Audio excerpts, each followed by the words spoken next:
Hey. We're glitching out today. Are you ready for ET Contact? That was the Daniel Scranton channeling this morning that I narrated. And I thought, in the spirit of thinking about something new like that for a lot of people, we would do a kind of unique deck today, the Mystic Martian Oracle, do a quick reading with some of these guys from Lisa Porter. So it's a nice shiny box and the artwork's really fun. I don't use this deck a whole lot, but I do want to ask everyone. Okay, so are you ready for ET Contact? Yes or no? Let's say you answered yes. Okay. Which race or whatever type of aliens would you prefer to have contact with? So I want to see if we pull the one that you're thinking of and maybe something new. And then even if you don't want to ever do that in your lifetime, I think these Martians are going to have a nice message for you. How does that sound? Would you like a Martian card? Okay. All right. So it's a beautiful day. It's absolutely gorgeous outside. I have a lot of chores to do inside, which is kind of okay because, you know, things need done. The air quality, I guess, everyone keeps telling me is not good. I thought it was just hazy because of my eyes. All right, so this isn't necessarily maybe a typical spiritual deck. It has, let's do a little deck review here. It's from Rockpool. It is, does it say how many cards? I'm not quite sure how many cards. It says this deck is designed and intended as a guide to extraterrestrial species that transcend and coexist within the human genetic mind. So every card is designed as a symbolic and representational conduit for a specific archetype and has keywords that include metaphysical, emotional, and psychological feelings and everyday practical meaning. So I really think like you can just use this as an oracle deck. Open your eyes and stretch your insight into far broader horizons and allow these great sky gods to impart their wise guidance and wisdom from multi-dimensional perception. So there's cute little spaceships in the box. Yes, we're glitching out in the background just so we can like just note to ourselves that this is maybe not our usual jam, but something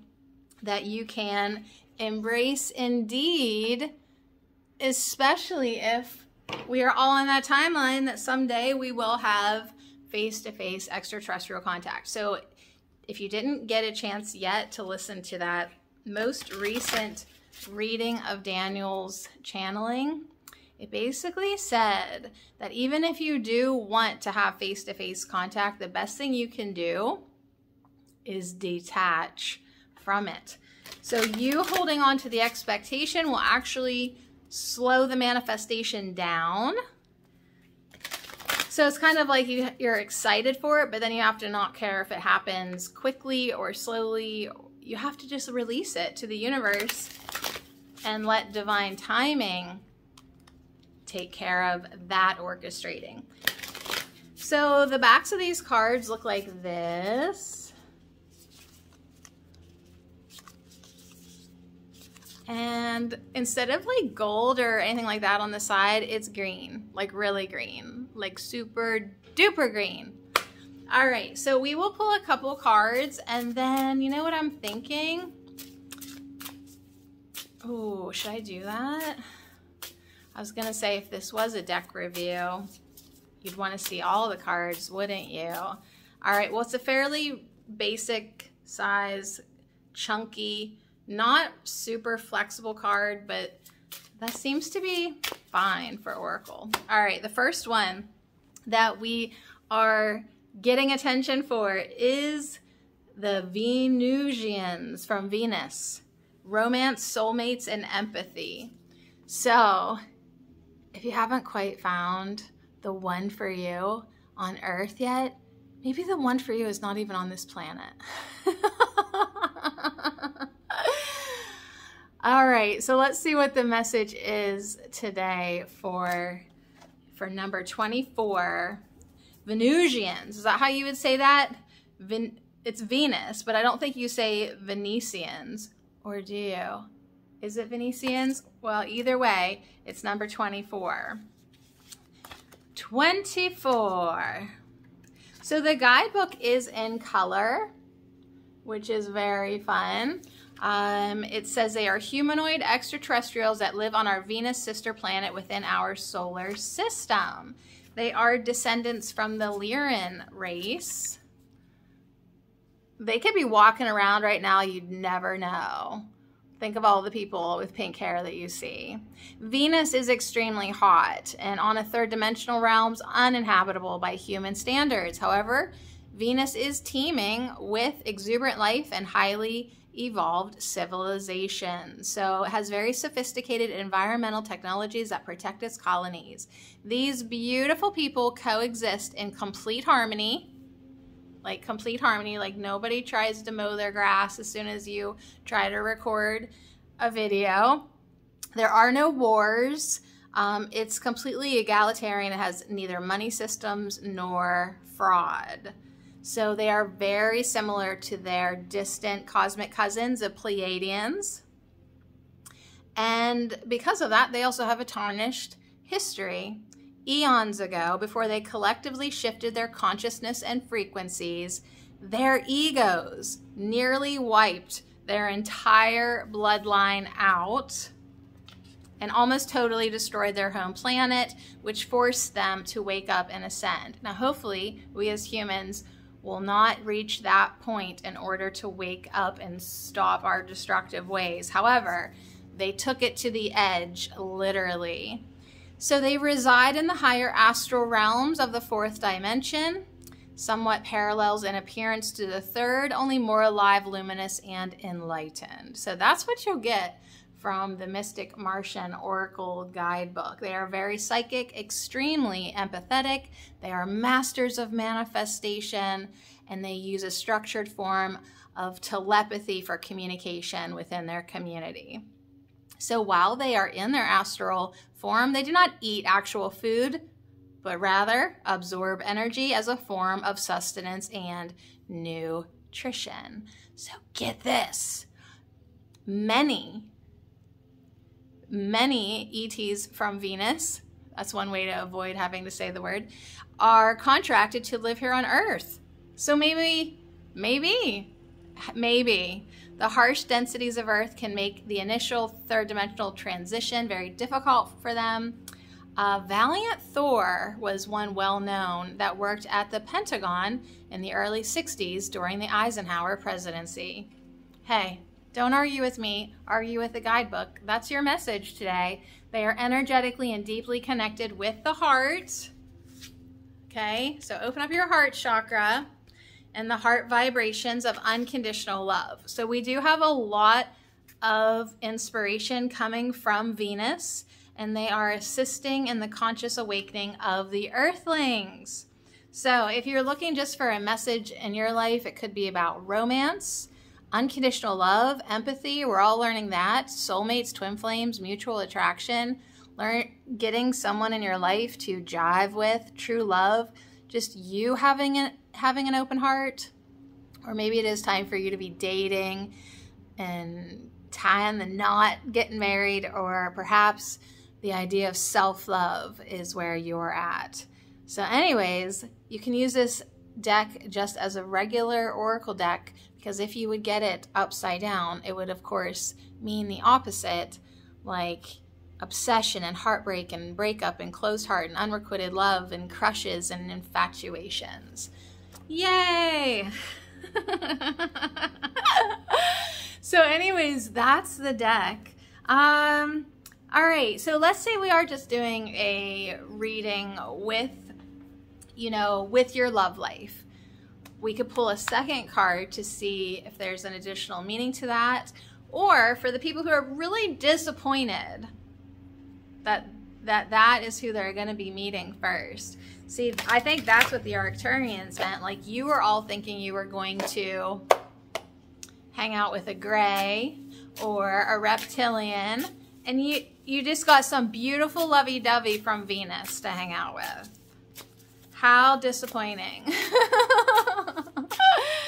All right, so for the people in the back looking for a message about their romance, what could be a good second card? Why do I always have this fly in my face? You gotta love all the little buggers in your life, literally. So it shuffles pretty nice. Okay, if you didn't want to hang out with somebody from Venus, how about this guy? Would you want to have first contact with him? Look how cute. Ebens? Ebens? Mystery, reading in between the lines, and intuition. There's a little cactus behind him, a teddy bear with only one eye, and looks like some school supplies and pencils, and he's sitting on books. Little, little, little. Oh my gosh, and he's number 8. So let's see what he's all about. Who is he? Where'd he come from? Eben is an acronym for extraterrestrial biological entity used by specialized top secret pathology, osteology, and scientific experts researching discovered ETs in captivity, alive, or possibly injured from spacecraft crashes, or researching deceased ETs via autopsies. So although Eben doesn't necessarily refer to one specific type of ET, it is claimed scientists have labeled the found Ebens into 5 known categories. But they don't tell you in this book what they are. So a lot of scholars believe that the tiny mummified skeleton found in the Atacama Desert in northern Chile is indeed an Eben and not human. So maybe it's just kind of like a general term they give to things that they find they're not quite sure. So humans are ancestrally of ET genetics, which goes totally against the official publicized narrative. So if you're looking for a reading, you know, this is about discriminating data. This is about questioning. This is about intuition and discernment and reading between the lines. A little healthy skepticism. So if you're looking for that relationship reading, Eben says, don't just have blind acceptance of something that you initially fall in love with or who you fall in love with. Maybe there could be some lies in there or gaslighting or propaganda. Don't be gullible. Definitely question and don't be naive. See how you would use that like an oracle deck? So it can be done. It can be done. Like old Prince Charming comes around, you're all like, ooh, you got the love goggles on, but then you take a little closer look in the light and he looks like that guy.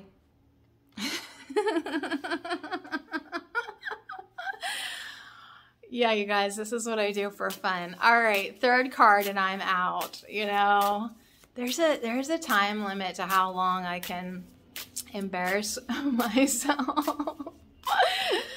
Oh, my inner child saying, no, there isn't. We can do this for days. We can embarrass you forever. There's no embarrassment here. So anyways, I think that's what the extraterrestrials are looking for. They're looking for people who are comfortable being themselves. They're looking for people of a higher frequency and also, who have done their forgiveness work. I'm going to put the deck over here. This is the last card. Although, yeah, it would be good to flip through these cards. I'm going to do oracle reviews of decks.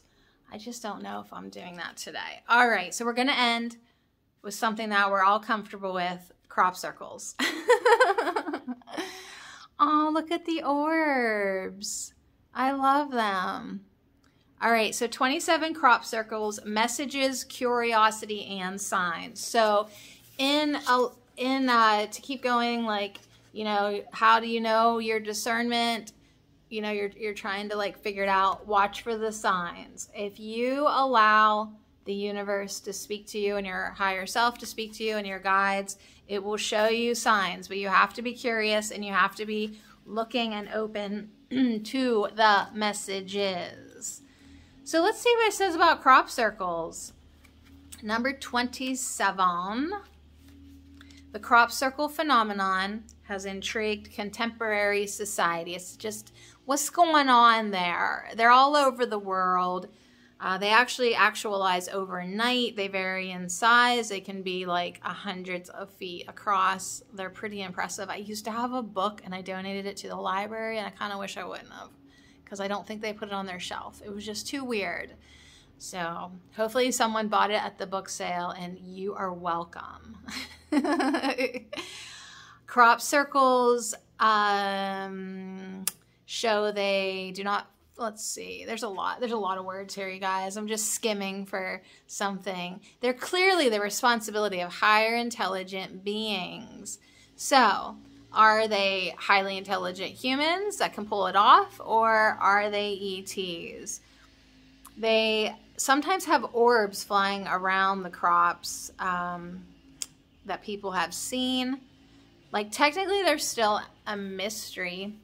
Although if you listen to Bashar, like he definitely has said, you know, it's just energy. They're just focusing energy. They're giving a message. They're giving a sign. They're trying to get attention. So anyways, in your life, look for the signs, look for the omens, look for the communication, the unexpected, the validation. And as far as relationships go, a message from the crop circle card would be, hey, don't need constant validation in your relationships, and make sure you have really good communication. Make sure you validate each other and send texts and love and fun and be very clear, because you wouldn't want a crop circle type of relationship, my dear. You wouldn't want to be like, you would like the wowness of it, but like, how did it happen? You wouldn't like maybe that energy. So anyways, it's a little bit of a stretch to use it as an oracle deck, but you know, you could look at the cards and get signs and symbols for you. So would it be fun for you to look outside and see a crop circle? Would it be fun for you to have ET contact with a more humanoid one, or something that looked like this guy? All right, so comment, let me know. Would you like an Eben or a Venezuelan? You know, there's just some words. There's just some words.